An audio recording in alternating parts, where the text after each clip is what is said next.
வணக்கம்.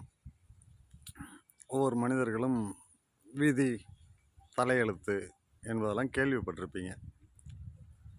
ஒவ்வொரு மனிதன் எந்த வீட்டில் பிறக்கணுன்றதை தான் அது எழுதுது. விதியும் சரி, தலையெழுத்தும் சரி.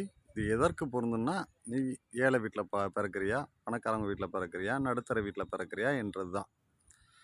ஆனால் நீ வாழ்வது எப்படி வாழ போகிறன்றதை நீ தான் உன்னுடைய தலையெழுத்தையும் விதியவும் வாழ்க்கையில் எழுதுகிற. எந்த வீட்டில் பிறந்தாலும் சரி, 20 வயசு வரைக்கும் அவங்க பார்த்து வளர்ப்பாங்க.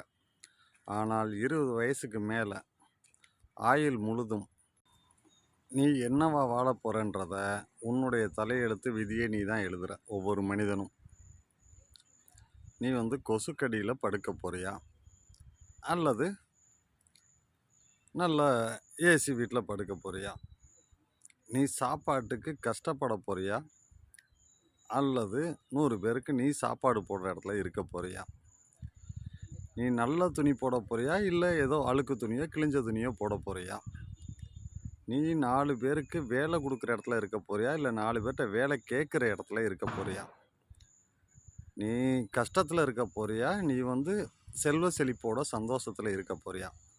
இது எல்லாமே ஒவ்வொரு மனிதருடைய கையில் தான் இருக்குது. பிறப்பு மட்டும்தான் இறைவன் விதித்தது. இந்த குடும்பத்தில் நீ இவங்களுக்கு தான் பிறக்கணுன்றது மட்டும்தான்.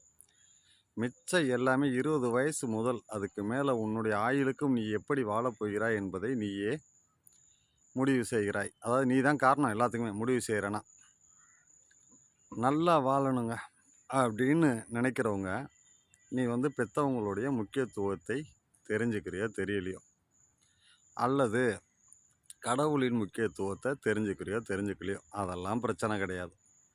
ஆனால் உன் வாழ்வில் நீ வாழ்க்கை முழுவதும் எப்படி வாழப்போகிறாய் என்பதை நிர்ணயம் செய்வது கல்வி மட்டுமே. உன்னுடைய படிப்பு தான், நீ படிக்கிறதான் உன் தலையெழுத்து. நீ சாப்பாட்டுக்கு கஷ்டப்பட போறியா, இல்லை 100 பேருக்கு சாப்பாடு கொடுத்து உதவுற இடத்துக்கு வரப்போறியான்றதுலேருந்து எல்லாமே சரி. உன்னுடைய வாழ்க்கை தலையெழுத்தை நிர்ணயிக்க போவது உன்னுடைய கல்வி மட்டும்தான்.